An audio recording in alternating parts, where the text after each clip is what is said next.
사랑하는 성도 여러분, 어린 시절 제 기억 속에는 유난히 선명한 물웅덩이 하나가 자리 잡고 있습니다. 저희 동네 아이들은 여름철이면 그곳에 모여서 아지트처럼 수영을 하면서 물장구를 치고 놀곤 했습니다. 바로 시래였습니다. 시래. 시래는 경상도 말로 물웅덩이, 이렇게 낙차가 있는, 시냇물에 낙차가 있는 곳에 물이 이렇게 웅덩이가 고여 있는 그것을 시래라고 부르는데, 그 시래가 바로 우리 동네 아이들의 여름 아지트였던 것입니다. 그 시래 위로는 제 눈에 보아도 정말 한눈에 굉장히 높아 보이는 그러한 콘크리트 다리가 이렇게 가로지르고 있었습니다. 그 아래로는 시래의 깊은 물이 끊임없이 소용돌이 치면서 이렇게 많은 물이 흘러내리고 있었습니다. 무더운 여름 한철 아이들은 너나 할 것 없이 시래로 뛰어들어서 물놀이를 즐겼습니다.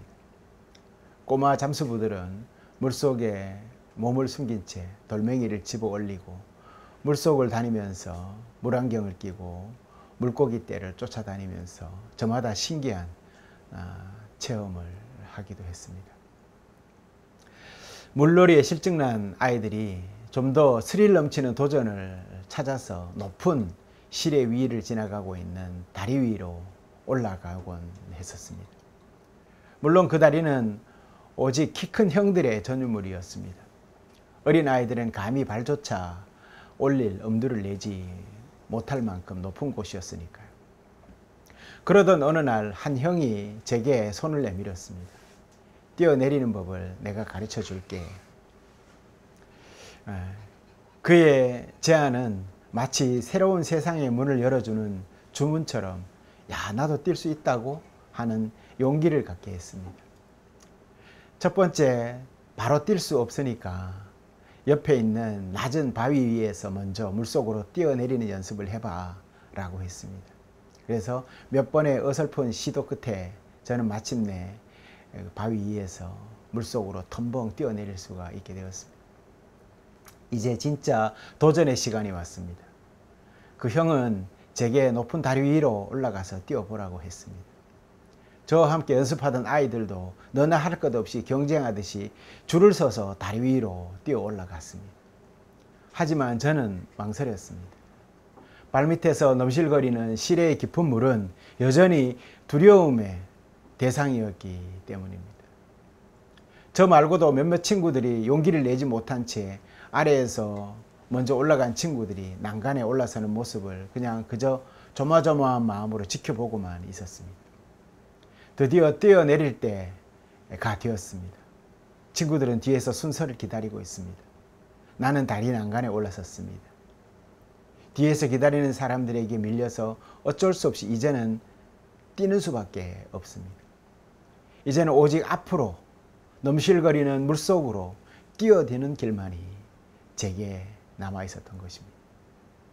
처음 다리에 올라설 때는 뛰다가 마음이 바뀌면 다시 돌아오지 뭐 라고 생각했을지도 모릅니다. 하지만 이제는 그럴 수가 없습니다. 다리 난간에 올라서는 그 순간 이제 이미 모든 것들을 걸고 뛰어들어야만 하는 그러한 운명과 같은 순간을 이제 마주하게 된 것입니다. 더 이상 돌아설 수가 없습니다. 뛰어내려야만 하는 것입니다. 오늘 복음서에 있는 예수님이 바로 이 마음이었지 않나 라는 생각을 해봅니다. 예루살렘을 향한 굳건한 결단을 오늘 우리가 읽은 말씀 속에서 예수님과 제자들은 예루살렘으로 향하는 마지막 여정을 오늘 시작하고 있는 것을 우리는 보게 됩니다. 누가복음 9장 초반에 예수님은 제자들을 둘씩 짝지어서 보내시면서 하나님의 나라를 선포하게 하셨습니다. 그리고 그 뒤에 이어 5,000명을 먹이시는 기적을 베푸셨습니다. 그리고 그 다음에는 뭘 하셨습니까? 변화산에서 모세와 엘리야를 만나지 않습니까? 누가 가장 위대한지를 놓고 제자들이 다투는 것을 막기 위해서 예수님은 어린아이를 예로 드시면서 너희 중에 가장 작은 자가 위대한 자다라고 말씀하시고, 그리고 예수님은 자신을 따르는 것이 어린 시절 저와 같이 시내 다리 난간에서 조용히 물속으로 뛰어내리는 운명적인 그 순간을 맞이하는 그때와 같이 오늘 이 말씀을 우리에게 하고 있는 것입니다. 이처럼 어느 지점을 한계를 넘어서게 되면 부러지든지 아니면 뛰어내리든지 결단을 하든지 돌이킬 수 없는 그 지점이 온다라는 것이죠. 이제는 더 이상 돌이킬 수 없는 그 지점에 이르게 됩니다. 이제 올라섰으니 뛰어내리는 일밖에 없습니다. 우리의 모든 것을 걸어야 하는 순간이 온 것입니다. 우리는 성서 정과를 따라서 예배를 계속 드리고 있습니다. 우리 산상교회는. 그래서 교회력으로 6월 마지막 주일부터 10월 말까지 예루살렘을 향해서 나아가시는 그 길에 있는 말씀을 우리가 계속 묵상하게 됩니다. 이 4달 동안의 모든 복음서의 본문은 예수님께서 예루살렘으로 가기로 굳게 결심하면서 거기에서 시작해서 거의 10장 후반부에 예수님의 예루살렘 도착으로 끝나는 그러한 누가복음의 여정을 우리가 함께 읽게 될 것입니다. 예수님은 예루살렘을 향해서 굳게 나아가기로 결심하셨습니다. 뛰어내리는 것입니다. 그분은 돌아올 수 없는 지점을 이미 지나셨습니다. 누가는 이 여정의 시작에서 서로 관련이 없어 보이는 2가지 이야기를 우리에게 들려주고 있습니다. 하나는 사마리아 여인의 거부에 제자들이 반응하는 이야기입니다. 사마리아인들이 제자들이 사마리아에서 예수님이 머물려고 할 때 거부하는 모습이 오늘 복음서에 등장을 하게 됩니다. 그것이 첫 번째이고, 다른 하나는 예수님을 따르고 싶지만 온전히 헌신할 준비가 되어 있지 않는 그러한 사람들의 이 핑계 저 핑계 되는 이야기가 2번째 또 이어서 나오게 되어 있습니다. 예수님의 말씀이, 성경 말씀이 이렇게 배치되어 있는 이유에 대해서 우리는 곰곰이 생각을 해봐야 됩니다. 예수님이 돌이킬 수 없는 결단의 순간에 맞닥뜨리시고 이제 말씀하시는 그 이야기의 맥락에서 이 2가지 이야기가 나왔다라는 것이지요. 이 2가지 이야기를 주의 깊게 살펴보면서 우리는 왜 누가가 이렇게 이 말씀을 배열하고 연결했는지, 그리고 그것이 우리에게 무엇을 의미하는지를 되물어야 하는 것입니다. 누가복음 10장 전체를 통과하는 길은 긴 여정이지만 아무리 시간이 오래 걸리더라도 우리는 최종 목적지가 어디인지를 분명하게 명심해야 합니다. 우리는 예루살렘에서 결국 예수님께서 배신을 당할 것이고 재판을 받으시고 고문당하시고 처형당하시고 죽음에서 다시 부활하시고 하늘로 승천하신 후에 제자들이 성령의 선물을 받을 예루살렘에, 그 예루살렘에 예수님은 도착하실 것입니다. 예루살렘은 옛날부터 중요한 도시였지만 특별히 예수님이 이후에 초대교회가 활발하게 활동한 중심지가 바로 예루살렘입니다. 구약 성경에는 오래전부터 언젠가는 세상을 구원할 분, 즉 메시아가 오실 것이라는 예언이 기록되어 있습니다. 그리고 실제로 예수님이 바로 그 메시아로 세상에 오신 것입니다. 예루살렘은 이처럼 오래된 구약의 약속과 예수님이 오셔서 새롭게 열어주신 그 삶이라는 새로운 삶에 대한 그 신약의 현실을 하나로 연결지어주는 중요한 그 브릿지, 그것이 바로 예루살렘이라는 것이죠. 그 연결다리 같은 곳이 예루살렘인 것입니다.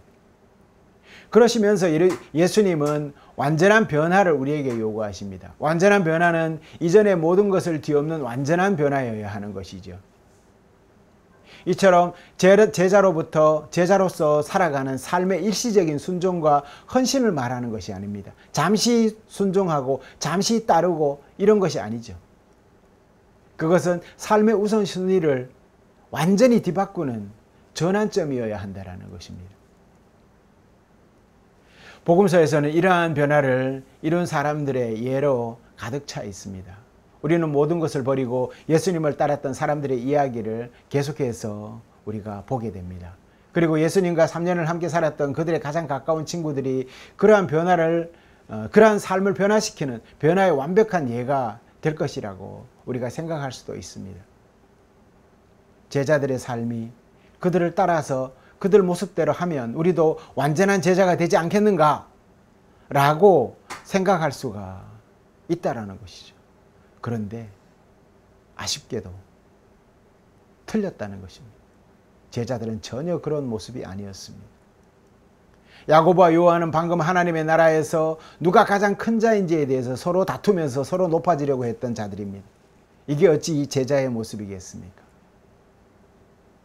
우리의 아들들은 하나님 옆에 주님 옆에서 권력을 잡기 위해서 눈이 멀었던 것이죠. 그래서 그들이 사마리아 마을에 선발대로 들어가서 예수님께서 설교하고 치유할 준비를 할 때 그들은 못마땅했던 것입니다. 그들은 예수님께서 어린아이처럼 되어야 한다고 말씀하시는 것을 제대로 듣지 못했거나 아니면 의로움에 빠져서 예수님께서 다른 제자들에게 하시는 말씀이라고 아마 여겼을지도 모르겠습니다. 나는 아니겠지. 다른 사람에게 하는 말씀이겠지. 우리가 설교를 들으면 이 말씀이 내 말씀이 아니라 꼭 제가 들어야 할 것 같아 라는 생각이 들 때가 많이 있지요. 그때가 바로 내가 들으라는 말씀이라는 걸로 받아들이면 될 것 같습니다. 그래서 사마리아인들이 야고보와 요한을 예루살렘으로 가는 도중에 잠시 머무르겠다라고 하니까 그들이 거절하지 않습니까? 제자들이 화가 났습니다. 왜 화가 났을까요? 사마리아인들이 분노했기 때문에 그렇습니다. 사마리아인들이 화를 내면서 거절했기 때문에 자기네들도 같이 화를 내는 겁니다. 그러면서 분노한 것입니다. 기름을 붓는다고 하지요. 이것이 어떻게 분노가 얼마나 눈덩이처럼 커지는지를 잘 보여주는 예가 됩니다. 우리는 소셜미디어에서 이런 모습을 가끔 보지요. 사람들은 다른 사람들이 화를 내는 걸 보면 그 화를 보면서 순식간에 또 내가 분노하는 모습을 동시에 볼 수가 있습니다. 그래서 이 사마리아에서 제자들은 이 사마리아 땅에 불을 내려서 벌을 주시라고 외치고 있지 않습니까? 오직 자신만이 바르다, 올바른 존재다라고 의식하는 것이죠. 차별주의에 똘똘 뭉친 것이죠. 올바른 진리를 알고 있다고 자기가 나는 완전한 진리를 알고 있고 완전히 하나님을 이해하고 있다고 착각하고 있는 것이죠. 그래서 어떤 신학자는 이 말씀을 이렇게 해석하기도 합니다. 심지어 제자들도 그들의 계획을 방해하거나 그들의 신념에 동의하지 않는 사람들을 적으로 대했던 것을 볼 때 제자들도 어찌 보면 매우 수준 낮은 사람들이었다라고 평가를 한 것입니다. 그런 면에서 보면 오늘 이 복음서는 어쩌면 제가 본받아야 할 좋은 예가 아닐 수도 있습니다. 아니 굳이 제자들이 그 제자의 삶을 앞으로 어떻게 살아가라라고 하시면서 이 말씀을 기록한 의도를 보면 타산지석으로 삼으라는 건가? 저렇게 하지 말라고 보여주시는 건가? 아니면 따르라고 하시는 건가? 헷갈릴 수가 있는 것이죠. 누가복음에서 오늘 우리에게 던지는 이야기는 조금은 뜻밖입니다. 예수님을 따르려는 사람들이 줄지어 나타나는데 이들 각자에게서 예수님께 헌신하는 것을 망설이게 하는 장애물들이 하나씩 꼭 등장하게 됩니다. 흥미로운 점은 이 장애물들 중 일부는 언뜻 보기에 예수님께서 칭찬해 줄 만한 정말 그럴듯한 장애물들이 있는 거예요. 예를 들어서 가족을 돌본다든가. 그래서 따르지 못하는 그런 상황들이 있지 않습니까? 그런데도 예수님께서는 오히려 헌신의 기준을 낮추기는커녕 그래 너 가족 돌보고 다시 하면 되지, 다시 따르면 되지 이렇게 말씀하시는 것이 아니라 어떻게 했어요? 오히려 그 기준을 더 높여버리십니다. 그럴 때 이런 말씀을 들으면 어라 하면서 충격을 받을 수도 있지요. 예수님이라면 좀 더 너그럽게 이해해 주실 수도 있을 텐데 왜 여기에서 굳이 아주 그냥 강경하게 그 기준을 더 높여서 오히려 더 단호하게 말씀하시는 걸까? 예수님을 따르는 사람들의 이야기는 각기 다른 모습으로 우리에게 교훈을 줍니다. 어떤 사람들은 예수님을 따르려고 했지만 고급 숙소나 아니면 좋은 식당이 없을 거라는 걸 알게 되면 즉시 신방도 철회하고, 아니면 아유 뭐 먹고 살기 근근히 먹고 사는 집에 신방 가면 왠지 마음이 뭐 그렇고, 그래서 되겠습니까? 이건 마치 텐트나 침낭 없이 캠핑하는 것과 같은 것이죠. 그래서 예수님을 따르는 삶은 편안하고 화려하기보다는 자신을 내려놓는 삶이 될 것이라는 것이죠. 오히려 자기를 더 내려놓아야 된다. 또 다른 사람들은 아버지가 돌아가시고 유산 정리가 끝나면 예수님을 따르겠다라고 말합니다. 아버지가 임종 직전이었는지 아니면 건강한 상태였는지는 알 수는 없지만, 그런데도 예수님은 단호하게 말씀을 합니다. 죽은 자들로 자기의 죽은 자들을 장사하게 하고 너는 가서 하나님의 나라를 전파하라. 이거는 말이 안 돼도 너무 안 되는 말을 예수님께서 억지로 만들어서 하신 말씀이에요. 죽은 자들이 이렇게 죽은 자를 장사를 할 수 있습니까? 죽었는데. 그렇죠? 그러니 말이 안 되는 말을 말같이 이렇게 하시는 거예요. 너네 말은 말이 안 되는 거야 라고 말하는 거죠. 단호한 거죠. 흥미롭게도 예수님은 처음에는 이 사람들을 따르라고 초대했지만 결국에는 오라, 가라가 아니라 오라가 아니라 가라고 이제 말씀하십니다. 이는 하나님 나라를 전파하는 일이 그 어떤 가족의 의무보다가 우선해야 된다라고 하는 것입니다. 너는 가라 라고 말씀하신 것이죠. 마지막으로 엘리야와 아주 흡사한 사람이 이제 등장을 합니다. 이 사람은 예수님을 따르기 전에 가족에게 작별 인사를 하고 싶어 합니다. 예수님의 대답은 우리가 이미 들었던 엘리야, 엘리사의 이야기를 떠올리게 합니다. 엘리야가 엘리사를 불렀을 때 엘리사는 밭을 갈고 있었습니다. 예수님은 이 사람에게 손에 쟁기를 잡고 뒤를 돌아보는 자는 하나님의 나라에 합당하지 아니하니라 라고 이제 말씀하시죠. 이 말씀은 예수님을 따르기로 결정했다면 뒤돌아보지 않고 온전히 헌신해야 함을 이제 강력하게 강조하는 말씀인 것입니다. 방금 이야기를 듣고 우리가 모두 정말 이렇게 무작정 앞만 보고 하나님 나라를 전파해야 한다는 그런 교훈을 가져야 할까? 모든 것들 다 버리고 다 타고 그렇게 정말 거지처럼이라도 하나님 나라를 따라가야 할까? 어떤 교훈을 여러분들은 얻고 계십니까? 저는 그렇게 생각하지 않습니다. 사실 이 모든 이야기는 우리가 어떻게 예수님을 따라야 하는지에 대한 가르침이 아닐 수도 있습니다. 오히려 이 구절은 예수님 자신과 그분이 어떻게 우리를 이끄시는지에 대한 이야기일 수 있다는 것이죠. 우리를 이끄는 주님의 시선에서 이 말씀을 보라는 겁니다. 따라가는 이의 시선에서 이 말씀을 보는 것이 아니라 주님이 이끄시는 자 시선에서 이 말씀을 보라는 것이죠. 이 구절은 주로 제자도에 대한 것이 아닙니다. 예수님께서 예루살렘 그리고 궁극적으로 십자가를 향해서 얼굴을 굳게 하시면서 즉 굳건히 모든 결심을 하시고 그렇게 영웅적인 용기에 대한 그러면서 이제 예루살렘을 향해서 나아가는 그런 이야기도 아닙니다.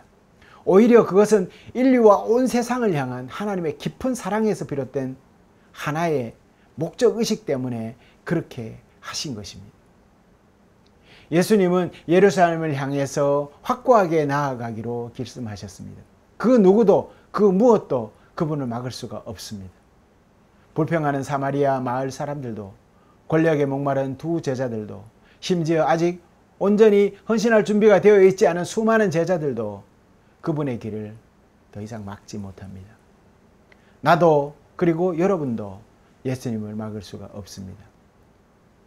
예수님은 자신이 이 땅에 오신 목적을 완성하기로 굳게 결심하신 것입니다. 그분은 자신의 사명을 정확히 알고 계셨고 그 어떤 것도 그분이 그 사명을 완수하는 것을 막을 수가 없습니다. 사랑은 그래서 같이 아파하는 것입니다. 그렇다면 예수님은 왜 그렇게 집중하고 예루살렘으로 가는 것에 그토록 몰두하셨을까? 요한복음 3장 16절 말씀처럼 하나님께서 세상을 이처럼 사랑하사 독생자를 주셨으니 이는 그를 믿는 자마다 멸망하지 않고 영생을 얻게 하려 하심이라. 바로 이 하나님의 사랑 때문에 그렇게 하신 것입니다. 예수님은 가장 가까운 친구들조차도 여전히 세상의 방식에 갇혀 있음을 알고 계셨습니다.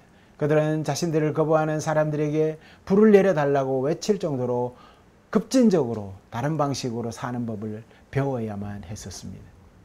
예수님은 자신을 따르려는 사람들의 열망을 이해하셨지만 동시에 그분께서 돕지 않으면 그들의 열망이 온전히 헌신으로 이어질 수 없다는 것을 잘 알고 계셨습니다. 예수님은 우리가 틀렸다고 생각하는 사람들을 판단하지 않으시고 사랑하기 위해서 애쓰는 우리와 여러분을 보십니다. 그리고 우리가 여기에서 반복해서 실패하는 것도 여전히 보고 계십니다. 예수님은 알고 계셨습니다. 그분께서 자신의 사명을 완수하기 위해서 예루살렘에 도착하지 않으신다면 우리는 여전히 비참한 현실에 갇혀 있게 될 것이라는 말입니다. 더러운 아이들이 어떻게 보면 정말 가난하고 삶에 지친 이들이 보호시설에서 차가운 방바닥에서 잠자며 누가 정말 그들을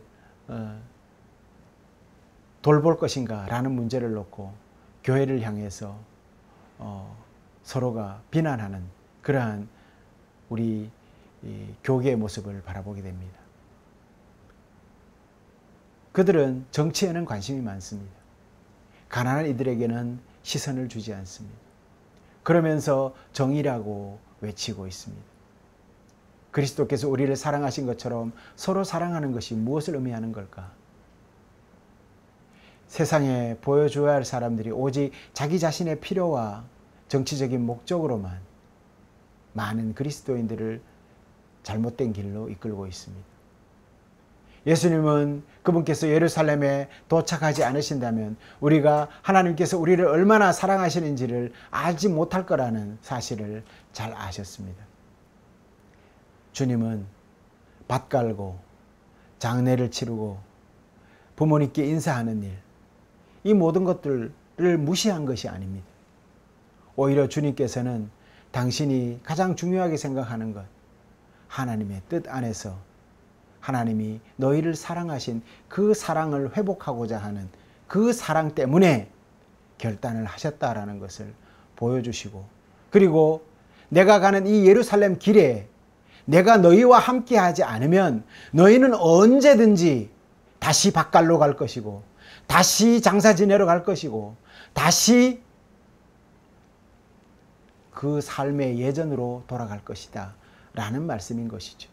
그러니 예수님이 지금 하시는 말씀은 뭡니까? 핵심은 그 길 가운데도 나와 함께 하여야 한다 라는 말씀인 거예요. 그래서 그분의 얼굴은 확고한 결심으로 가득했고, 이제 내가 너희를 함께 데리고 갈 거야. 그러니 지금 당장 지금 이곳에서 나를 따라야 해 라고 지금 말씀하고 있는 것입니다. 사랑하는 성도 여러분, 어린 시절 제 여름 아지트였던 실의 물웅덩이와 그 위에 높이 걸린 그 높은 다리는 제게 깊은 인상을 남겼습니다. 다리 위에서 물로 뛰어내리던 경험은 단순히 물놀이를 넘어서 돌아올 수 없는 그 지점의 한계의 결단을 경험하게 했습니다.